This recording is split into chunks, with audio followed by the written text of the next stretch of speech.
शेतकरी मित्रांनो, राम राम. काजे बंधू फार्म्समध्ये सर्वांचं मनपूर्वक स्वागत आहे मित्रांनो. तर बघू शकता इथे आता चालू झाले आपलं फवारणी व्यवस्थापन. इथे आपण तणकटाचा तर पूर्ण नायनाट केलेला आहे आणि इथे आपलं डवरण सुद्धा झालेलं आहे. तुम्ही बघू शकता इथे आता सध्याच्या कंडिशनमध्ये 27 दिवस या सोयाबीनला पूर्णतः झालेले आहे आणि सोयाबीनची तुम्ही क्वालिटी बघून घ्या, किती जबरदस्त आहे.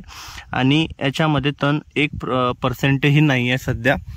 आपण यामध्ये डवरण पण घेतला आणि फवारणीमधून आपण याला पूर्ण कंट्रोल केलेला आहे मित्रांनो. तर आता फवारणी कशी घ्यायची, आपल्याला 27 दिवस आपल्या प्लॉटला पूर्णतः झालेला आहे.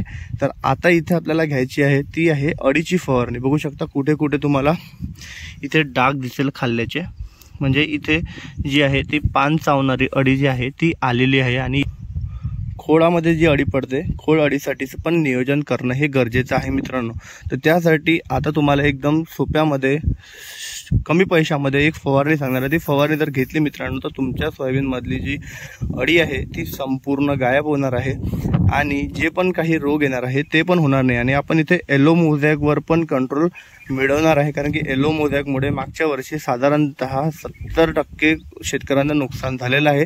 त्यामुळे यावर्षी आपल्याला त्याच्यावर पण भर देणं गरजेचं आहे मित्रांनो, कारण की दिवसेंदिवस ही जे रोग आहे, जे किडी आहे, त्यांचा प्रादुर्भाव जे आहे ते दिवसेंदिवस वाढत चाललेला आहे. तर त्या हिशोबाने आपल्याला इथे गेम खेळावे लागेल. तर बघू शकता, तुम्हाला मी इथं दाखवून देतो औषध आपण काय आणलेलं आहे.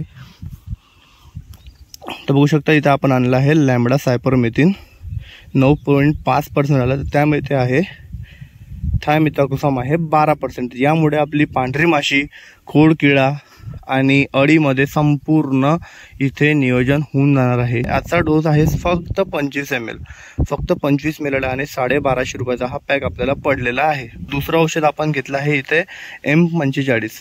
तर बघू शकता याच्यात मॅन्कोझेब 75% WP फॉर्म मध्ये आहे आणि मॅन्कोझेब घेतलं आहे आपण इंडोफिल कंपनीचं. तर इथे जे आहे हे पण खूप जबरदस्त काम करतं आणि याचा डोस आहे फक्त 40 ग्राम प्रति पंपाला, 20 लिटरच्या पंपाला सांगा मित्रांनो. आणि याचं पण काम जे आहे ते पण खूप भारी काम होणार आहे. बुरशीचा प्रादुर्भाव आपल्या सोयाबीन पिकावर बिलकुल होणार नाही आहे. आणि त्यासोबत आपण घेतला आहे एक बायोस्टिम्युलंट. बायोस्टिम्युलंट आपण कशासाठी घेतला आहे आतापासून, कारण की आपल्या सोयाबीनची वाढ आपल्याला इथे थांबवणं गरजेचं आहे. तुम्ही बघू शकता साधारण याची वाढ आता 1.5 ते 2 फुटापर्यंतची हाईट वाढलेली आहे, कारण की आपल्याला जितके ब्रांचेस राहणार तितकंच आपलं उत्पन्नात वाढ होणार आहे मित्रांनो. तर आतापासून आपण याला एक बायोस्टिम्युलंट देणार आहे आणि याच्यानंतर मी व्हिडिओ नंतर बनवणार नाही, तर याच्यानंतर आपण प्लेन याच्यात लिओसिन मारणार आहे. याच्यात प्लेनमध्ये लिओसिन मारणार आहे, कारण की मला माहीत आहे या फारीमध्ये खूप भयानक इथे वाढ होते आणि इथे आपल्याला ते वाढ नाही पाहिजे. तर आपल्याला गुडघ्याच्या खाली सोयाबीन असलं तेव्हाच आपल्या सोयाबीनला चांगला माल लागून याला उत्पादनात आपली वाढ होणार. तर इथे आपण वापरला आहे बायोस्टिम्युलंट. इथे हे थोडीशी वाढ खुंटून देईन आणि याची फरदड करण्यात मदत करेल मित्रांनो. त्याच्यासोबत आपण घेतलं आहे स्टिकर का घ्यायचा मित्रांनो, पाऊस येते म्हणून या भ्रमात राहू नका. पाऊस येते म्हणून आपण स्टिकर टाकतो हा भ्रम सोडा मित्रांनो. तर आपण स्टिकर याच्यासाठी टाकतो की हे एक स्प्रेडर असते.